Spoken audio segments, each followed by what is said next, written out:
They're 21 million Bitcoin. They can't make any more.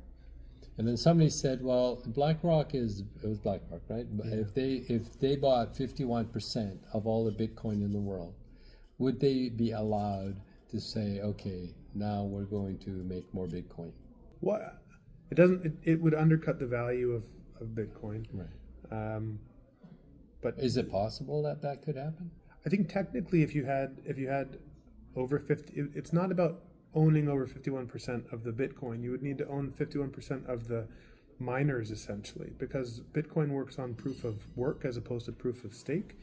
And so you would need to own enough of the network that you could input code and transactions that would override decisions that were already made. Now, I don't think it's possible at all to change it. But if you wanted to change, because there's not a governance mechanism there.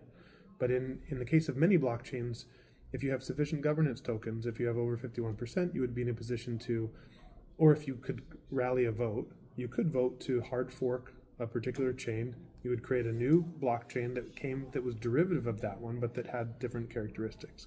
So you could go down that path, and then everyone who holds that token would be presented with a choice to switch to which one they wanted.